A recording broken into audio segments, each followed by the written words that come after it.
The violet light of Vailden's triple moons cast everything in ethereal shades. As Cale Mercer guided his exploration vessel through the crystalline canyons, he'd come to this remote sector seeking rare mineral formations, not complications. In the 7 years since he'd left Earth's colonial programs behind, he'd perfected the art of wanting nothing but solitude and data. People were messier than minerals. People had agendas, expectations, and the infuriating ability to change their minds about what they wanted from you. The canyons of Ethermore had always been his favorite research site, with their natural phosphorescence and geometric rock formations that caught the light like scattered gems. He maneuvered his small, analytical vessel along the familiar paths, instruments mapping the subsurface composition with methodical precision. That's when he saw her. At first, he thought it was a sculpture, some elaborate art installation left by one of the wealthier trading families who occupied the upper city. A figure lay crumpled among the crystalline formations, draped in fabric that seemed to glow from within. Cal's explorer's instinct warred with his preference for non-involvement. He'd made a rule years ago: observe, document, but don't intervene. Intervention had cost him everything once before. But as he brought the vessel closer, infrared sensors confirmed what his eyes already suspected. This was a living being, and the heat signature was fading. Cale swore under his breath, a habit he'd picked up from his brother Thornback. When they still spoke and landed the vessel with more haste than grace, he sealed his environmental suit with practiced efficiency and stepped out into the thin Vailden atmosphere, its oxygen content barely sufficient for most carbon-based life forms. The suit's compensators hummed softly as they adjusted. The woman was Talvern, he realized as he knelt beside her. Their species were uncommon in this sector of space, their ethereal beauty and emotional depth making them seem almost fictional to many travelers. She had skin that shifted between deep blue and silver, depending on how the light caught it, and hair like spun starlight, pale as moons, translucent at the edges. Her features were delicate but strong, marked with intricate patterns that traced her cheekbones and temples like living artwork. And she was dying. The evidence was unmistakable. The shallow breathing, the tremor in her limbs, the precise injuries that suggested deliberate brutality rather than accident. "Stay with me," Cale said, though he had no idea if she could hear him through the suit's external speakers. He activated his emergency medical protocols, watching as his vessel's portable diagnostics painted a grim picture across his vision. Severe dehydration, internal bleeding, fractures in at least 3 places, and something else, chemical markers in her bloodstream that suggested poison or deliberate toxicity. He carried her into the vessel's medical bay with extreme gentleness, removing his helmet once they were in the pressurized cabin.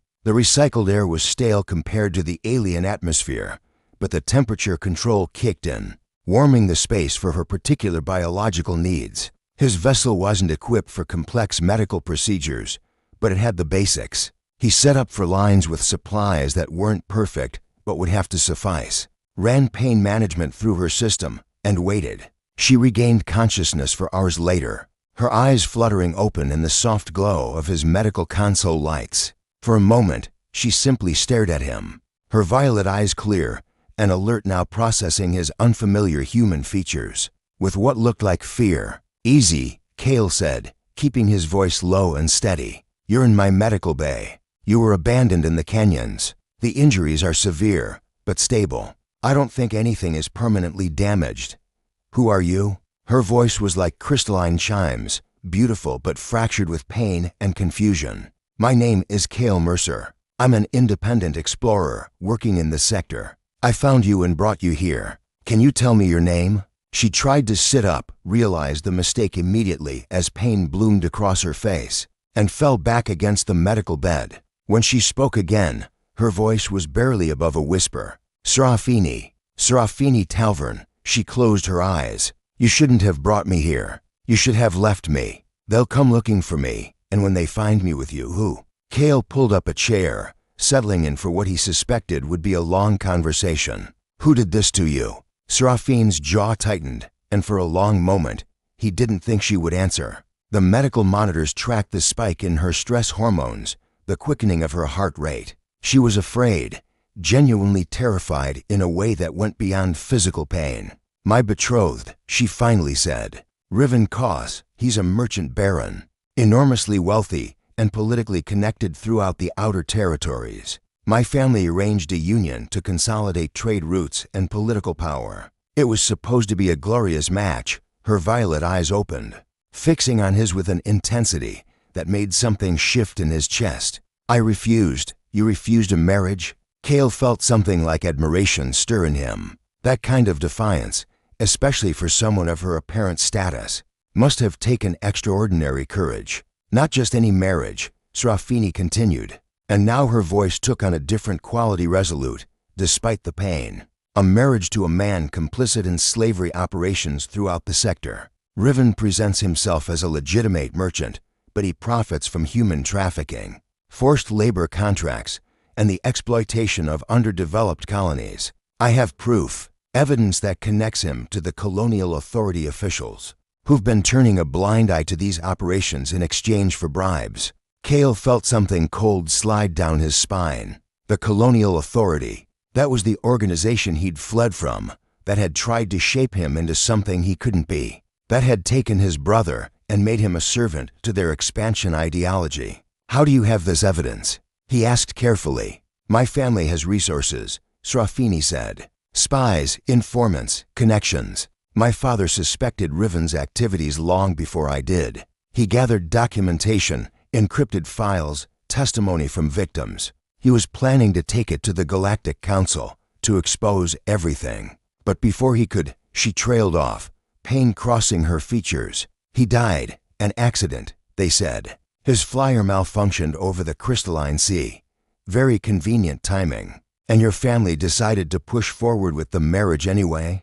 My family didn't know, Serafini said. My father had hidden everything, kept his investigation secret. After his death, my mother simply wanted to honor the betrothal agreement, to maintain stability. I discovered father's evidence by accident in his private archives. That's when I realized what Riven truly was. I refused the marriage. I told my family I couldn't marry someone so corrupt. She closed her eyes again. I should have been more strategic about it. You should have done exactly what you did.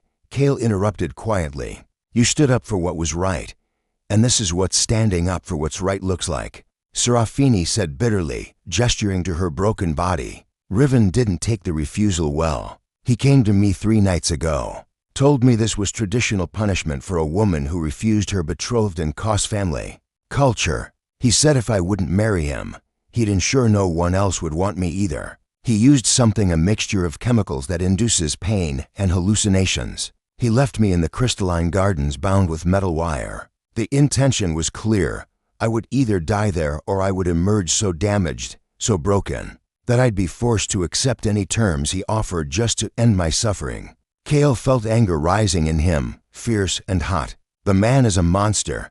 The man is a monster supported by systems that profit from monstrosity. Serafini corrected, her eyes opening again. He has connections to the very highest levels of government here. He has resources, security, power. And I'm just a woman who refused him. They'll call me unstable. They'll say I'm fabricating stories to gain sympathy. They'll bury my father's evidence and carry on with their operations. Not if we don't let them. Kale said. Even as the words left his mouth, he knew he was crossing a line. Involvement, intervention. The very things he'd promised himself he would never do again. He'd left Earth because he couldn't stomach the colonial authorities' methods. He distanced himself from his brother because Thorn had made different choices, had decided that working within the system was the only way to change it. Kale had chosen isolation instead, convinced that non-engagement was the same as purity. But looking at Serafini, at her broken body and her unbroken spirit, he realized that purity was just another word for cowardice. You're injured, he said, keeping his voice pragmatic even as his emotions churned beneath the surface. You need at least a week of medical care before you can be moved safely. I have supplies on board. After you've recovered enough, we can figure out next steps. We can get that evidence to the people who need to see it. We can. You're risking everything for me. Serafini interrupted. You're risking your own life. When Riven discovers I'm missing, when he finds out you helped me, he will destroy you. He has the resources. He has the connections. Then I suppose, Kale said softly, reaching out to adjust the fur-line and avoid meeting her eyes, "that we'd better make sure we succeed." When he finally looked up at her, Serafini was watching him with an expression that seemed to encompass. The asteroid field had been Kel's sanctuary for 3 days now, a maze of rotating rocks and metallic debris where his small vessel could hide easily. Among the cosmic clutter, he'd positioned his ship in the shadow of a particularly massive asteroid, dorsal side aligned with the rock to minimize thermal signature. If anyone was looking for them, they'd have to be very thorough to find him here. Kale had learned a long time ago that survival often depended on understanding the spaces between things, the gaps where people stopped looking. Serafini was sleeping in his quarters, finally resting without the constant vigilance of pain. Her injuries were healing with remarkable speed, which Kale had learned was a function of Talvern physiology. Their cellular regeneration, while not superhuman, was significantly more efficient than human healing. Still, the internal bleeding had been severe, and she'd lost enough blood that she needed rest more than anything else. He sat in the pilot's seat with a cup of something the ship's recycler vaguely represented as coffee, staring at the encrypted data files Serafini had managed to transfer from her neural implant to his vessel's secured servers. The implant itself was fascinating Talvern biotechnology merged seamlessly with neural architecture, allowing them to store vast amounts of information in encrypted quantum matrices that existed in a state of quantum superposition, theoretically impossible by human standards, practically simple for a species that had been working with quantum mechanics for centuries. The data itself was damning. Kale had been reviewing it section by section, trying to comprehend the vast scope of what Serafini's father had uncovered. Human trafficking operations across 17 planets, forced labor contracts disguised as legitimate employment, falsified inspection reports, colonial authority officials receiving regular payments in offshore accounts. And at the center of it all, like a spider in a web, was Riven Cos.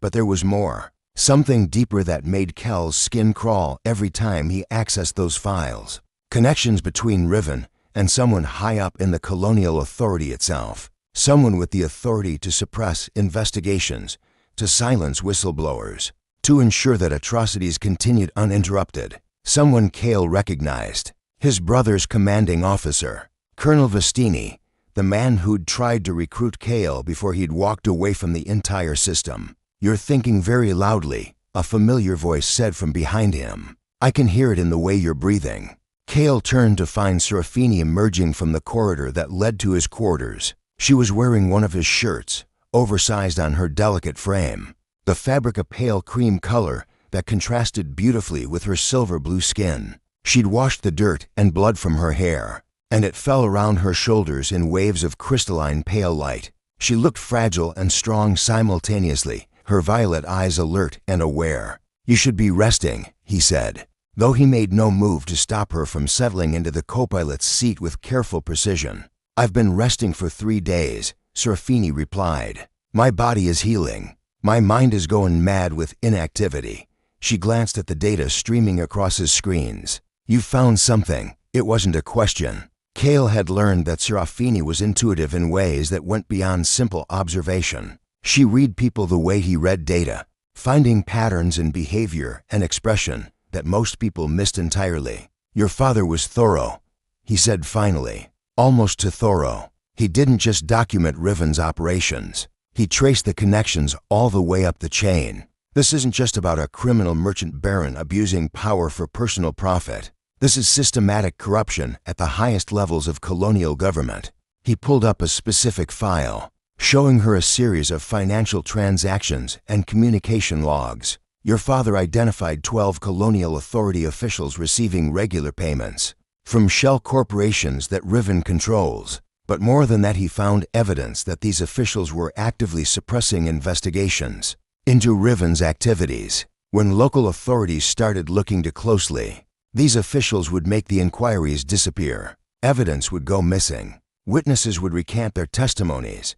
Serafini leaned forward to examine the data, her hand reaching out to point at a particular sequence. When her fingers brushed near his arm, Kale felt an electric awareness spike through him, the kind of physical response that made him acutely conscious of how close she was sitting, how much he wanted to touch her, how inappropriate that impulse was given everything she'd been through.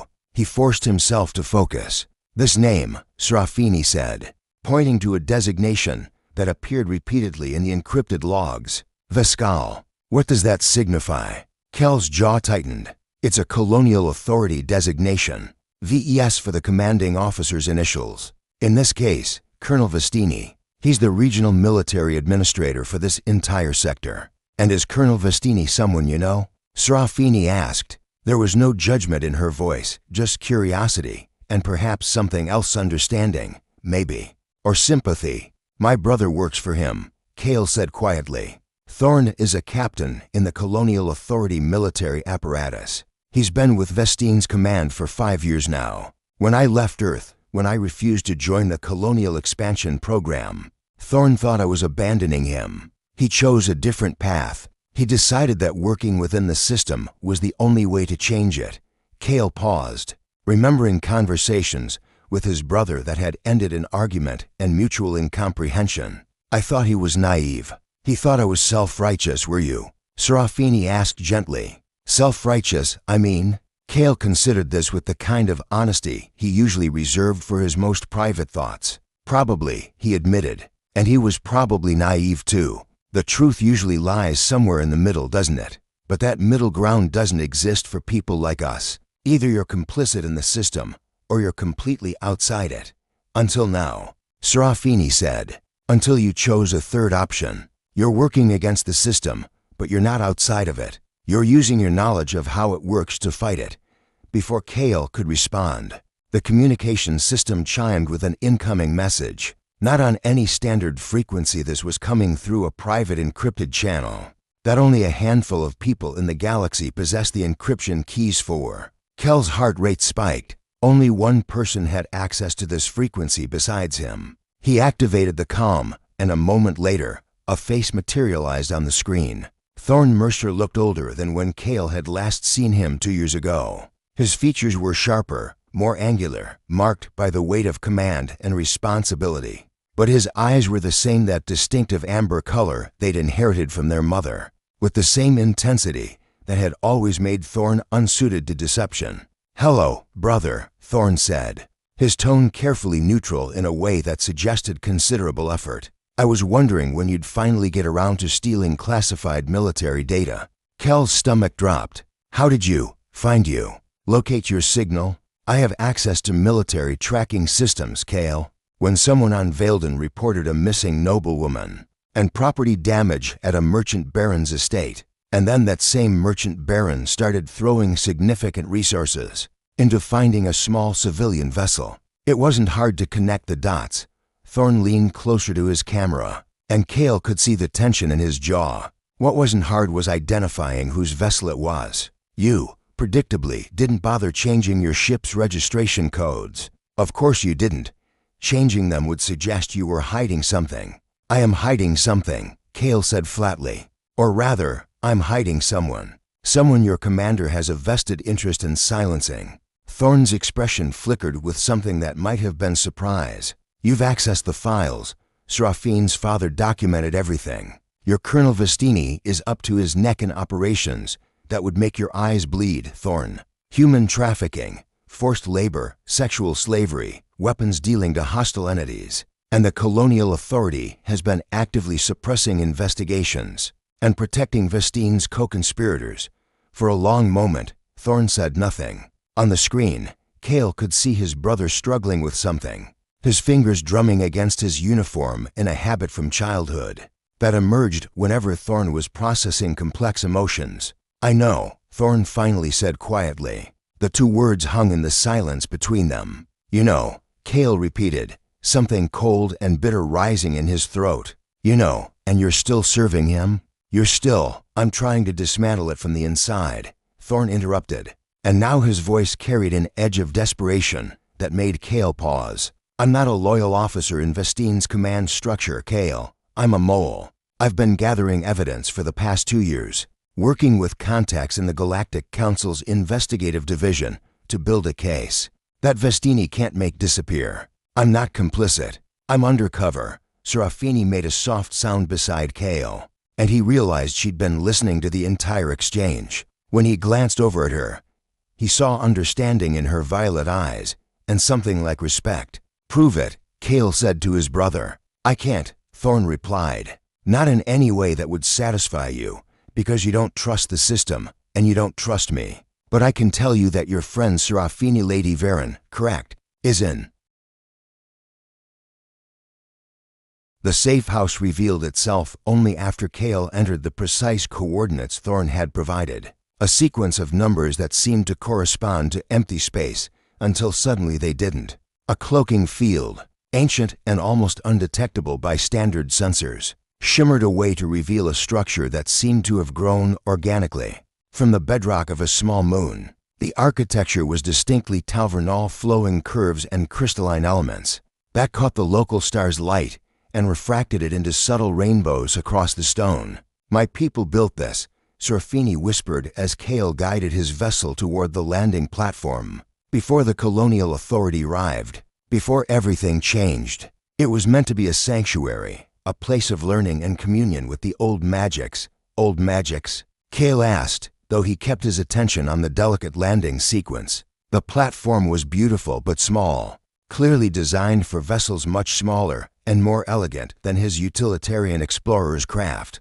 "That's what humans would call them," Serafini replied, a soft smile playing at her lips. "We call them the resonances, the fundamental frequencies that underlie all existence. Before our people became so focused on technology and politics and expansion, we understood how to listen to those frequencies, how to work with them rather than against them." She paused. "My father used to bring me here when I was very young. He said that if I was ever lost, I should find my way back to a place where the old magics still lived. He said they would remind me of who I truly am." The landing was smooth despite Kel's anxiety about the compact platform. As soon as the vessel's engines powered down, a side panel of the sanctuary structure slid open, revealing an entrance illuminated by the same bioluminescent phosphorescence Kale had seen in the crystalline canyons. They descended carefully, Serafini moving with increasing grace despite her healing injuries. She'd spent the 3-day journey to the safe house recovering, sleeping deeply, allowing her remarkable Talvern physiology to knit the broken places back together. By the time they arrived, she could move without evident pain, though Kale noticed she was still careful with her left side, where the worst of the internal bleeding had occurred. The sanctuary's interior was vast, far larger than the external structure suggested. Kale recognized the principal immediately folded space, a sophisticated application of mathematical geometry to create rooms and corridors that defied conventional three-dimensional physics. It was beautiful and disconcerting in equal measure, making his human sense of spatial orientation feel slightly unreliable. A figure emerged from the depths of the sanctuary as they approached, and Kale felt Serafini's sharp intake of breath beside him. "Uncle Lysander," she breathed. The man, or rather, the Talvern male who approached them, seemed to exist in a state of serene composure. That made Kale immediately understand why Serafini had called him uncle and spiritual guide, rather than blood relation.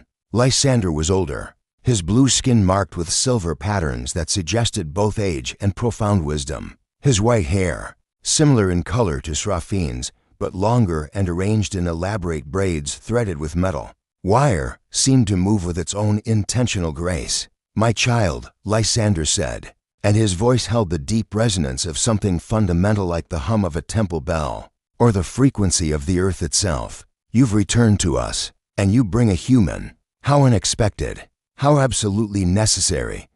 He approached Serafini first, and Kale watched as the girl, not a girl, a woman, he reminded himself, embraced her uncle with genuine affection. There were tears on her luminous face, and when she spoke, her voice was thick with emotion. "Father is gone," she said simply. Lysander's expression shifted into something that held both sorrow and an ancient acceptance. "I know, child. I felt his departure from this plane. His essence was remarkable right until the end. He never stopped reaching toward the light, even as they worked to extinguish it."